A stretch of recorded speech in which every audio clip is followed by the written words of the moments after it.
What's up, everyone? It's that thrower girl here, aka Erin Wyckoff. I'm here with my twin sister, Kristen, who also was in the throwing world for many years.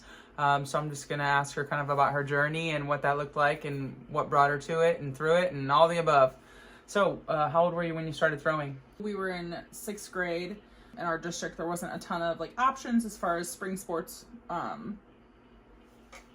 Track was the option, and I knew that I wasn't a runner. So, had someone mention hey, you could do the throws. And how old were you when you got your first proper throws coach?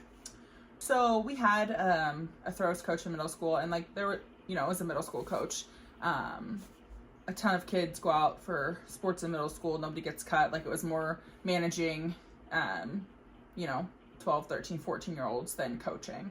So we, moved to Troy in high school, and we're very lucky to have a very involved person as a coach who is still part of our family today. So. Yep. Kind of share with me your experience with high school track and how that changed the trajectory of your athletic career, you think? Yeah, going into high school, I thought that I would play multiple sports, like our brother did. He was a 3-sport athlete pretty much his whole career. I thought my journey would also look similar to that. And then we started throwing seriously, and it was this could be a thing. This could be a thing that gets us to college, with not having a ton of luck in other sports or success, not luck. It kind of pushed me in the way to lean into track more strongly. We went to camps and we did, summer training, started training year round, as we were sophomores, juniors, and seniors, and found success through that. At what point did you realize, hey, this is something I can do at the undergraduate level and be successful at, and what did that process look like for you?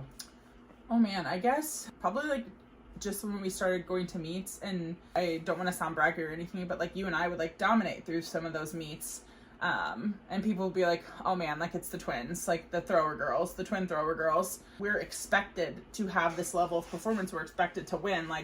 What comes next? And then your junior year you start getting recruited, and it's people want to pay for my education and allow me to continue to throw, which is something that at the time we were very passionate about, and you still are today. So Yeah, and so do you think if I wasn't a coach you would still be involved or around the track and field world in some aspect? Or I don't know. When we were out of high school and in college, we would go back and help when they had camps at the local, at our high school. When you weren't living here, we would still go to the alumni meets and stuff, but we definitely wouldn't, me and my family, we definitely wouldn't be as heavily involved as we are now, I don't think. Yeah, and just kind of speculative, you have a stepson who's in or been in track and field previously. How did you encourage him to do that, or what initially made you want to encourage him to get involved in track and field? Yeah, so his aunt's a Division I throws coach, number one. Number two, his stepmom had success.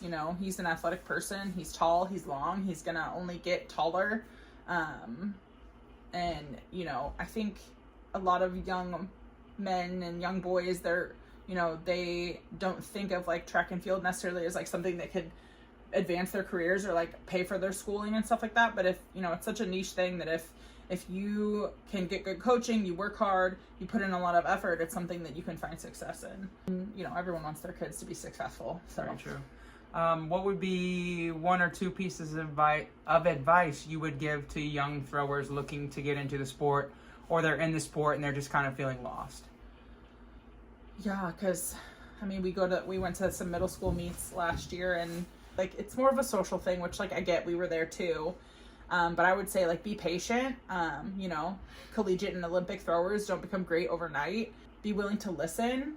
While you might have watched a video or someone you met along the way told you one thing, be open to feedback. Continue to work hard.